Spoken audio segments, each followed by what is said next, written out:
Audrey, a few things I want to show you in your file. One thing that is unfortunate is that this image, I know I provided it, and it doesn't have, it's not clear enough, or big enough, resolution high enough to read any of the measurements. So, not really a big deal because we're not really after an architect's precision. I just want to get some of these concepts across. So my workaround for this, rather than having you start all over, is to take, you see how I'm guessing that this wall here should be a good 10 feet. This is a reasonable thing to think. So what I've done is create a little measure. It showed you how to create measuring tools, and I just created a little distance tool, and I grouped it with its points, and I made it at 10, which is what I set my grid for. Okay, you're working at feet, so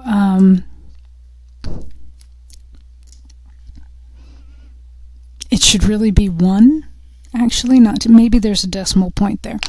What I'm saying is that the way you've got set up, it's like you're trying to work at 100%, a foot for a foot. We're trying to work at 1/10 scale, so 10 feet should equal 1 foot in Maya. So let me check the grid here and make sure it's set up the way that I can read it. So I have it set up that every red line, grid line, I have a line every 10 feet. Crazy. I have a red line. Sorry, I'm so getting confused. I have a red line every 10 units, which are feet, with 10 subdivisions. So every 10 feet should equal one of these. Let's apply and close this.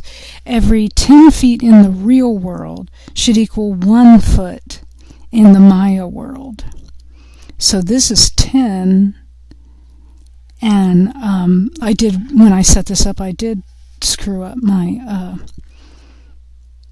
thinking, didn't I? So let's see if I can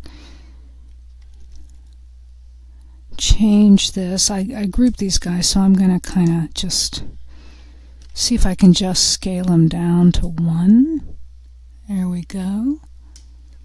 3, 2, 1, and change, and 1. Let me get in there.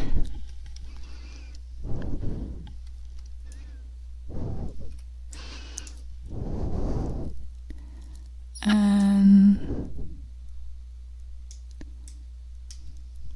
I'm trying to scale center. Come on. I can't see. The letters are too tiny for me. Sorry. Okay, here we go.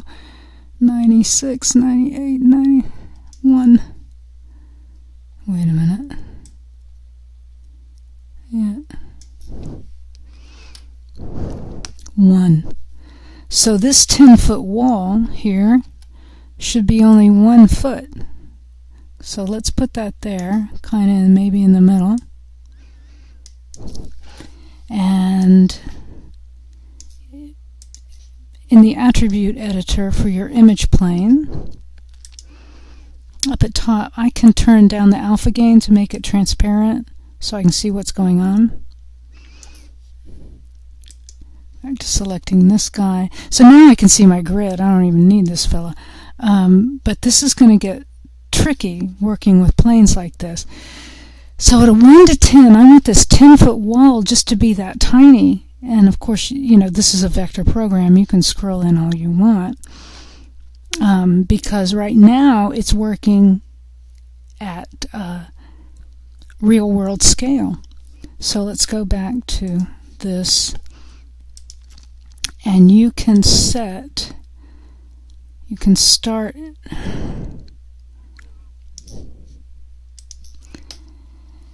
messing with the size here. So I'm going to scroll in really tight.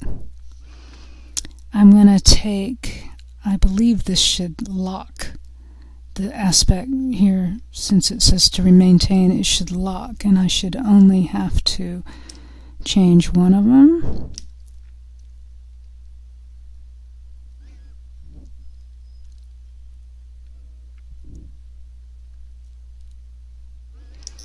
So I select, I hold Control and scroll down. I'm left clicking, and of course as it gets smaller I'm losing it.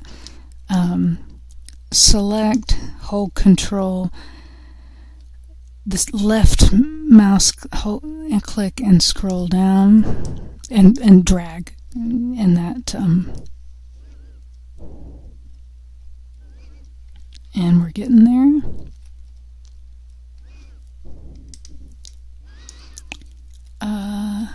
Ooh, boy. Let's see if I can. I say I'm calling that good. Okay, I'm going to undo that move so it's still centered, but I just moved it to match it up. Now this one wall was within one of these squares, and now it's at a 1/10 scale. Oops. Let's Control A again, put back your transparency, which is the alpha channel. And now you're at 1/10 scale. Okay? So one other thing I noticed when I opened this file, let's go back to perspective, and I've probably moved this around. You may need to move it back to center, and let's get in there close. I'm going to hold the X key while I'm moving this to lock it at 0, 0. I can also mess around down here.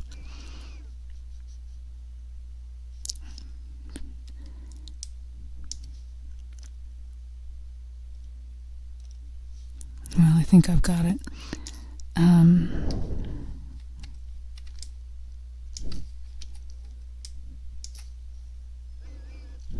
Holding the X. There. Okay. Now I forgot what I was going to... Oh, when I first opened your file, I noticed it's not happening now. I guess I fixed it. Let me open your file again. Don't save any changes. Continue. Okay.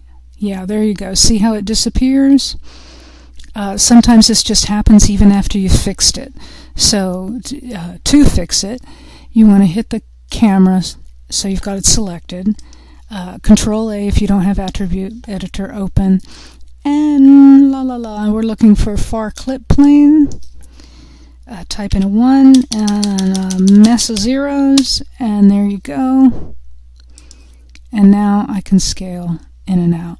Okay, so if things disappear and you get nothing but a gray void, and you select an object and hit the F key, which means you've centered it or brought it to front and center. Let's try that again there.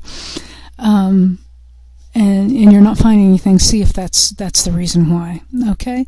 Otherwise, nice. You did this nicely. I see it everywhere. I think you should be able to model from it. Just understand that 1/10 scale means we're working, that the real world is 10 times larger than our Maya world. Otherwise, when it came to effects and other things, the physics would be just too great for the computer to handle. So it's important to be able to work at a smaller scale. Okay, I think that's all. Thank you for listening. Bye bye.